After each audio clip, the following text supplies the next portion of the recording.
कहोगे जी ये क्यों? क्यों भाई, एक कुंवारी लड़की किथे रहती है? माँ बाप के घर। और लड़का कहाँ रहता है? कभी जानते हैं। वो बाजे लेके आता है, नाचता आता है, लड़की वाले हाथ जोड़ के खड़े मुलजुमों की तरह से। पहले डींगे मारते थे, हमारी लड़की हमें हो गई। अब जब वो बाजे बजाने वाला आ गया, रुआब भी डालते, उनका नाई भी आ जाए, हमको रसगुल्ले, भैया ये साहब बैठिए। किसको साहब कह रहे हैं? नाई को भी साहब कह रहे हैं। और उसके बाद लड़की को भेजते हैं तो हाथ जोड़ के खड़े होते, जी हमारी नहीं। बोलो बोलो, तुम्हारी। प्राणनाथ दुल्हा है सब किताबों का। सबको ब्याह के, सबके सार को अपने चरणों में मुट्ठी में बंद कर रखा है प्राणनाथ जी। और वो कहते हैं तुम खोलना चाहते हो तो एक मास्टर की स्वामी जी कहते हैं मैंने आपको दे दी है, एक लगाए सब खोलो। तारतम से कुरान खोलो, तारतम से बाइबल खोलो, तारतम से वेद खोलो। वेदों को पढ़ने की जरूरत नहीं है। तारतम से गीता खोलो। उत्तर शक्ति तुम्हारी चाबी के बिना कोई बता नहीं सकता। तारतम से वेदों को खोलो। ब्रह्म सत्य जगत मिथ्या की परिभाषा कोई कर नहीं सकता। तारतम से कुरान खोलो। अलफ लाम मीम के मैंने कोई खोल नहीं सकता, तुम मिनटों में खोलोगे। ये है तारतम का ज्ञान, जो सबके ग्रंथों, कबीर के ग्रंथों, गुरु नानक देव जी की उस बात को कि नानक एक को सुमरिए, कोई सरदार अगर बता दे उम्र भर के लिए उसका गुलाम बनूंगा। आइए हम बताते हैं वो एक कौन है जो अक्षरातीत, उसके स्मरण से जन्म मरण दुख जाता है और किसी के स्मरण से जन्म मरण के फंदे से कोई छुड़ा नहीं सकेगा। सब आयत कलमे की, सब आयत कलमे की वो समझ गए, कर दिखाई सबको जो है जाहिर करके बता दिया। ये तो अपने घर की बातें हैं। ईद मोहम्मद को मिल चले, अब मोहम्मद की शक्ति भी अंदर आ गई। तब अहमद पाया खिताब। अब पूर्ण अहमद माने पूर्ण स्वरूप जो है पूर्ण ब्रह्म बन गए। अब लड़ाई करने को, अब स्वामी जी कहते हैं लालदास अब तू यहाँ की चर्चा यार आगरा मथुरा नहीं जाना, फटाफट तू चल। पहली लड़ाई किससे करेंगे? औरंगजेब से। मैं देखता हूँ कुरान के साथ किस तरह से हिंदुओं को गोश्त खिलाता है और किस तरह से जो है कुरान के जोर से जो है वो जुल्म ढाता है। हम कुरान के प्रश्नों से उसका सिर नीचा कर देंगे। श्री देवचंद्र जी ने कही थी, श्री देवचंद जी ने यही कही थी। आवे सा कुंडल सा कुमार, अब आवे शाह कुंडल। यहीं से राज्य ने परख लिया कि औरंगजेब के अंदर परमधाम की शाह कुमार की आत्मा बैठी है। कई हिस्ट्री को जानते वाले कहेंगे लो भाई इतना जालिम था, इतना वो करता था, आप लोगों ने जीवनी उसकी पढ़ी नहीं। औरंगजेब कभी भी जालिम नहीं था, जालिम थे उसके बोलो काजी। उन्होंने शरीयत का जो है कानून ऐसा वाहियाना बना रखा था कि हिंदुओं के धर्म को खत्म कर दो। और जहां तक औरंगजेब की हिस्ट्री है, राम भगवान से पवित्र जीवन है, घबराना नहीं, हिस्ट्री के प्रमाण दे रहा हूं। राम भगवान सब कुछ राज दरबार से लेकर के खाता था और औरंगजेब कभी भी दरबार का पैसा लेके रोटी नहीं खाता। हिस्ट्री पढ़ो, रात को बैठ करके हाथ से टोपियां सीता था और कलम से कुरान लिखता था। उसके लिखे हुए कुरान और हाथ की सिली हुई टोपियां उर्दू बाजार जामा मस्जिद में बिकती थी। उसका जो प्रॉफिट आता था उस आटे से अपनी रोटी खाता था और इतनी तपस्या परमात्मा के नाम पर करता था। कुएं के ऊपर है कोई पंडित आए मैदान में, है कोई हिंदू मैदान, खाली चद्दर बिछाता था और 4 नींबू कोने पे रख के बीच में खड़े होकर नमाज पढ़ता था कि अगर मेरा पापी दिल होगा तो मेरी नमाज कभी भी स्वीकारी नहीं जाएगी और मैं कुआं में गिरूंगा। ये था औरंगजेब। पर ठीक है, काजियों के शिकंजे में फंसा हुआ था। स्वामी जी ने उनको पहचाना, तब खेल देख पीछे फिरे, तब हम खेल देख के पीछे फिरेंगे जब ये दोनों की आत्माएं जागृत हो जाएंगी। पहुँचे परवरदिगार, और तब हम परम धाम में जाएंगे। इस वास्ते ढूंढ काटिए। इस वास्ते लालदास चलो, बस कह दिया अब चर्चा यहाँ की बंद करो। तब स्वामी जी तुरंत सब सुंदर साथ को लेके, रास्ता वही था, आगरा मथुरा होते हुए दिल्ली आ पहुँचे। गोकुल मथुरा आगरे, गोकुल मथुरा आगरे होते आए पहुँचे तब आए दिल्ली पहुँच गए। मलूक चंद बलिबांसो, और मलूक चंद भलीबासो सौंपी अपनी आत्म सौंप दी। शेख बदल आइया। आप ध्यान देना, बिल्कुल ये जामा मस्जिद है ना, उसके पीछे लाल दरवाजा, वहां पर चर्चा करते थे। तो शेख बदल एक मुसलमान काजी था, उसने आके जब स्वामी जी की चर्चा को सुनी कि हैं 11वीं सदी में तो अल्लाह ताला ने आना है। अब चर्चा सुनते सुनते उसकी आत्मा जागृत हो गई। मुसलमान भाई, औरंगजेब के जुल्म और सितम के जमाने में ये परम धाम की आत्म थी, जिन्होंने स्वामी जी के असद स्वरूप को पहचाना, आके शीश चरणों में धर के तारतम ले लिया। कोई दिन पीछे आइया और कुछ दिन पीछे भी सुंदर साथ में शामिल हो गया।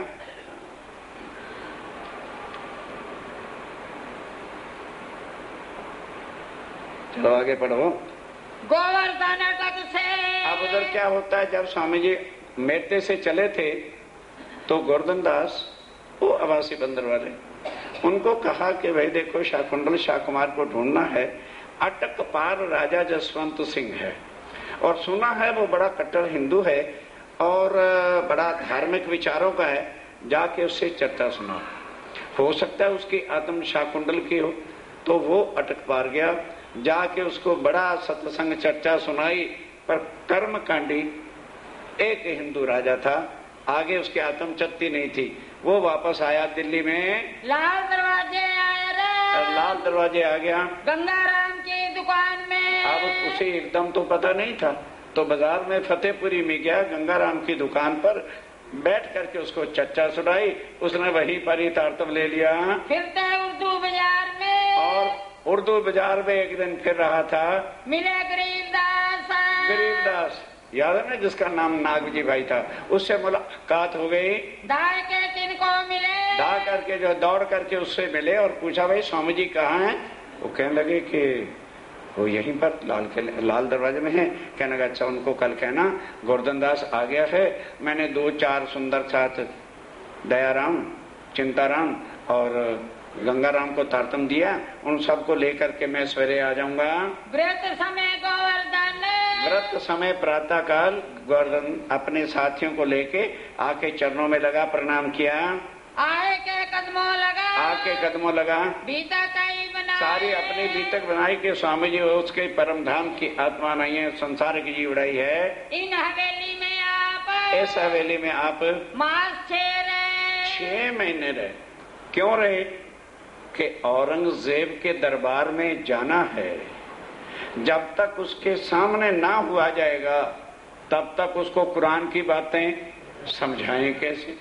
और जुल्मों सितम शरीयत वालों ने इतना बचा रखा था कि यदि कोई हिंदू, ध्यान दो, अपने मुख से मोहम्मद, कुरान और इमाम मेहदी का नाम ले तो उसकी गर्दन काटो। अब हिंदू का तन ले करके औरंगजेब के दरबार में जाना, 6 महीने तक कुछ नहीं बना। फिर शेख सुलेमान को पकड़ा, वो औरंगजेब के दरबार का पीए था, उसको बुलाया। तो अब वो क्या कहता है, ध्यान देना, हमारे आजकल के बड़े परम भक्त ना जी रिश्वत नहीं देनी, माया में रिश्वत देना कोई पाप नहीं, क्या करें बोलो, एक काम अटका पड़ा है, करें कैसे? या तो काम छोड़ दो। उसने कहा कि अगर तुम मुझे सोना बनाने का ढंग सिखा दो तो मैं तुम्हारी मुलाकात औरंगजेब से करा दूंगा। क्यों? उसने ये कहां से अंदाजा लगाया कि जब भी वो स्वामी जी के पास आता था, कभी मालपूड़े बनाने में, कभी खीर, कभी मूंगी दाल के हलवे, कभी कुछ हो रहा है, कभी कुछ हो रहा है, उसने अंदाजा लगाया है तो साधु फकीर, खाने बाने इनके ऐसे ठाड़दार हैं, मलूम होते हैं ये लोहे का सोना बनाते हैं और खीरे मौज कर रहे हैं। तब उसने कहा भाई लालदास मुझे भी सोना बनाने का ढंग सिखा दो, फिर मैं तुम्हारी औरंगजेब से मुलाकात करा दूंगा। लालदास जी ने स्वामी जी से कहा, कहते फिर क्या है, जाओ कह दो हम सिखा देंगे। क्या करें, अब वो लोग करें क्या, 6 महीने हो गए धक्के खाते हुए, जब काम नहीं होता कहते जा उनको कह दे बनाना सोना दिखा देंगे, हमारा कौन सा परम धाम छीन लेगा, सिखा देंगे। अब जब ये भी कह दिया, अब वो डर गया, भाई सोना तो बना लूंगा, अगर औरंगजेब ने कोई सवाल कुरान का मेरे ऊपर कर दिया तो मैंने तो कुरान कभी पढ़ा ही नहीं, तो मेरी तो नौकरी जो कह भी है ये काम मेरे से नहीं होता, किसी और को ढूंढो। कहाँ बैठ के फिर विचार क्या किया कि मुसलमानों के जुल्म सितम शरीयत के राज के अंदर औरंगजेब तक पहुंचना बहुत कठिन काम है। तब माताएं बहनें और बूढ़े सुंदर साथ को छोड़कर, जिन पर पूर्ण विश्वास था, ऐसे सुंदर साथ को लेकर स्वामी जी दिल्ली को छोड़कर शाहजहानपुर बूढ़िया एक स्थान है, गांव है, दालमिया दादरी के पास है, वहां पर चले गए। अब वहां अभी जाकर बैठे थे तो माया ने भी कमर कस के जोर लगाना है कि अक्षातीत का कोई भी काम सीधा, क्योंकि उसको अपनी शक्ति दे रखी है, उपनीचे मूल धनी थकी, तो यही ना कह के मारा साडा बिगाड़ती है, राज्य के चरणों में जो है ज्यादा मुसीबतें डालती है। जिस भी शहर में जाते हैं नई से नई मुसीबत सामने खड़ी कर देती है। वहां अभी जाकर बैठे थे किस काम के लिए कि कुरान में से कुछ सवाल लिख करके औरंगजेब के पास भेजे जाए। वहां अभी पहुंचे ही थे तो शाहजहानपुर बूढ़िया में मिर्गी की बीमारी फैल गई। और वो बीमारी तो ऐसी होती है कि राज्य महाराज उसका नाम भी कानों पर ना डाले, हवा से चलती है।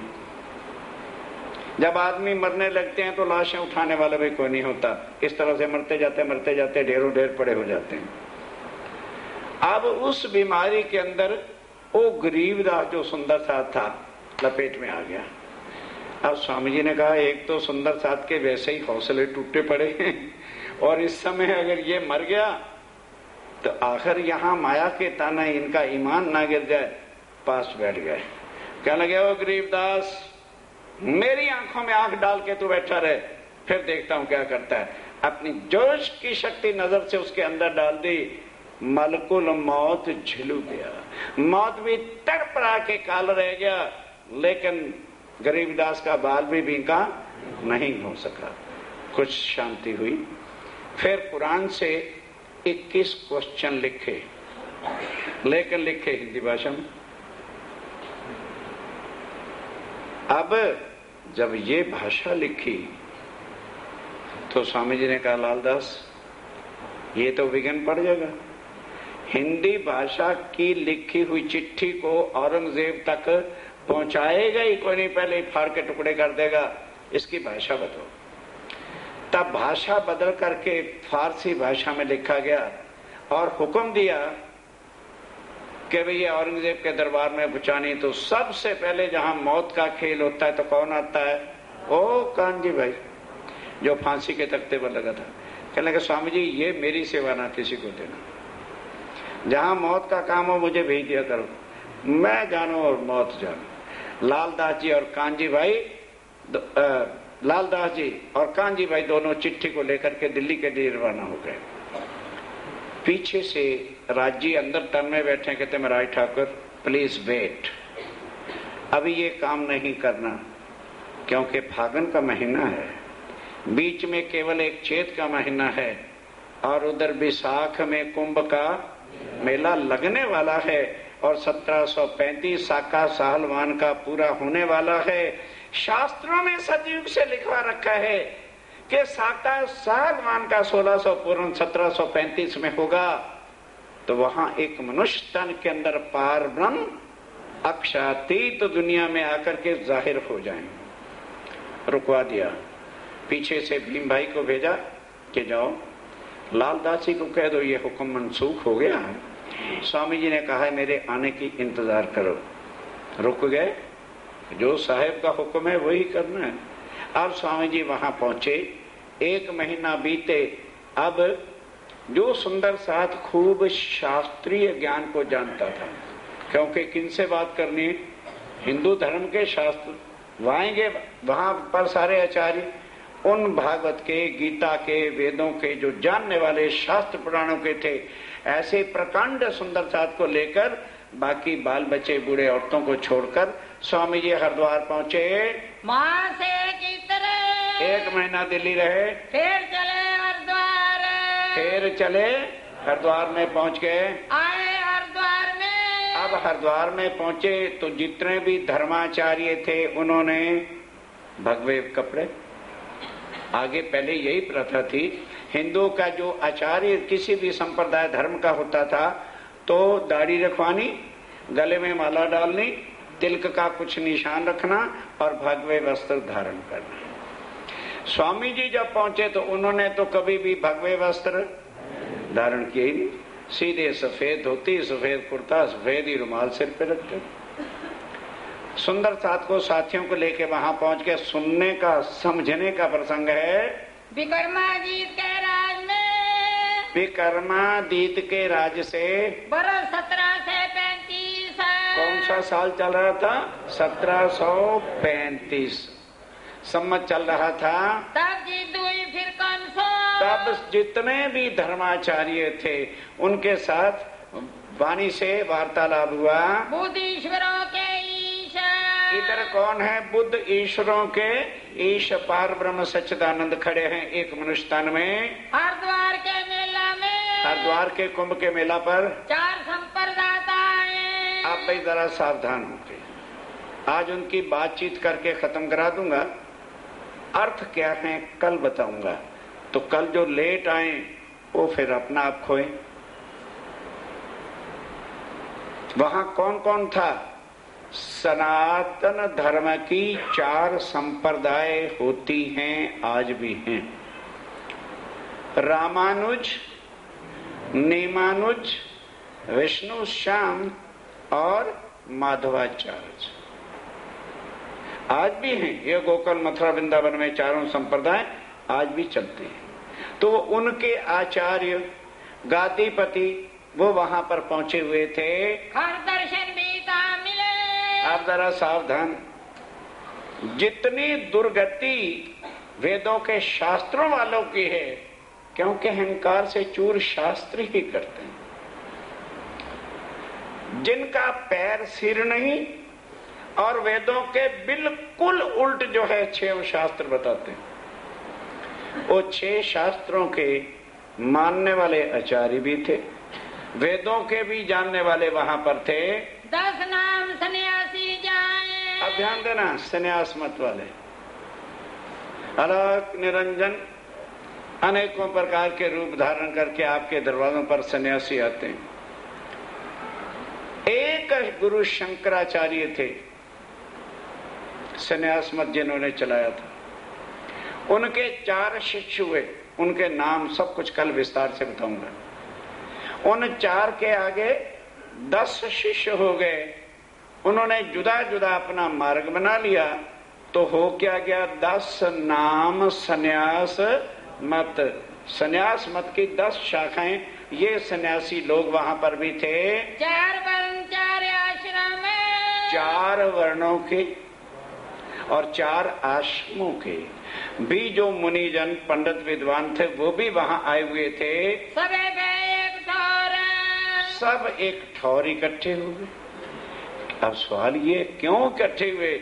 उन्होंने देखा कोई औरंगजेब का दूत आ गया। अगर ये हिंदू होता तो इसके भगवे कपड़े जरूर होते, इसलिए आजकल भगवे कपड़े और मालाएं धारण की, दाढ़ी रखी हुई।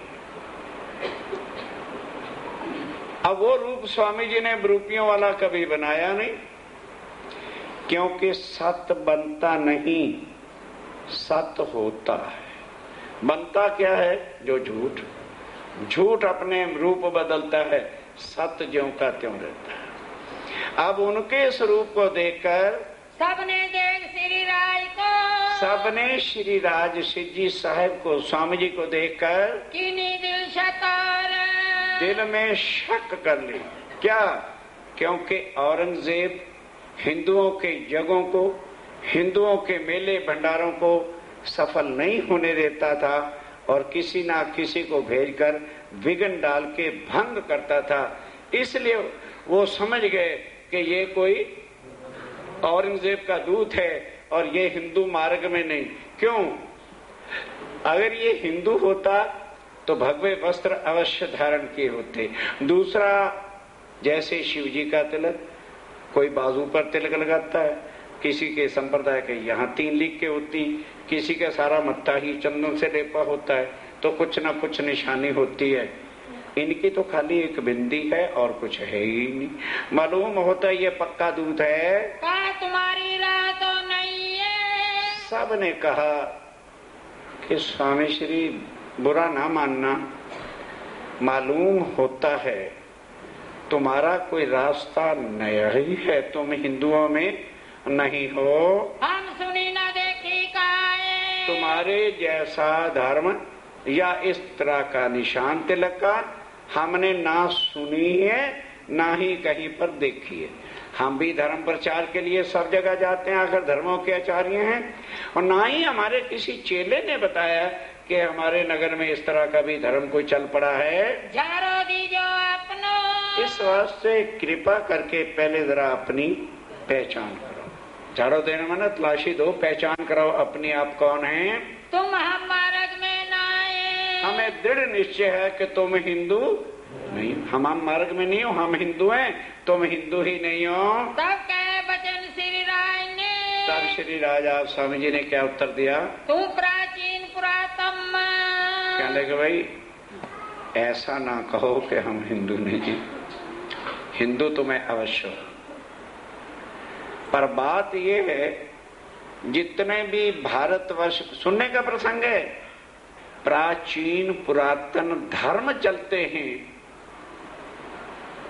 वेदांत धर्म और शास्त्र आगे ये सब पुराण, सनातन धर्म, संन्यास मत, इनमें से मैंने कोई भी धर्म धारण किया। और संतों की शरण में एक एक शब्द को सुनो, सत्संग करने का अवसर मिला तो यही पता चला कि ये जो मनुष्य तन का खोखा है, बड़ी कठिनाई से 84 लाख योनियों के बाद मनुष्य तन मिलता है।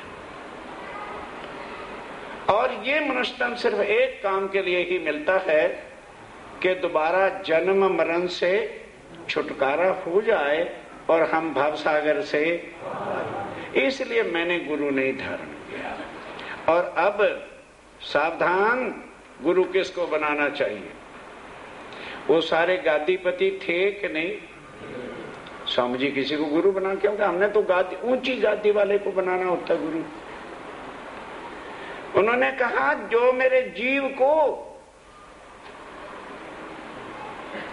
जन्म मरण से छुड़ा के भवसागर से पार का रास्ता बता के पार ब्रह्म के सामने खड़ा करेगा, मैं उसी के चरणों में शीश झुकाकर अपना गुरु मान लूंगा। सो तो हमें समझाए के, और अपने धर्म के बारे में तुम्हारा दृढ़ाव क्या है, क्या निश्चय है, किसको परमात्मा कहते हो, तुम्हारा गोत्र क्या है, तुम्हारे धर्म की पद्धति क्या है, सूत्र क्या है, इष्ट किसको कहते हो, सतगुरु किसको मानते हो, ये सारी चीजें मुझे समझाओ। अव्वल तो मुझे कोई संशय होगा नहीं, क्योंकि आप धर्माचार्य ज्ञानी महान पुरुष हैं और हमें अभी कुछ भी आता नहीं है। यदि कोई शक होगा तो मैं पूछ लूंगा, तो मेरे शक को तुम, संशय को दूर कर देना। अपना इष्ट जो धर्म, जो तुम्हारे धर्म में इष्ट परमात्मा किसको मानते हो, तुम्हारा धर्म क्या है? क्रोध को छोड़ के।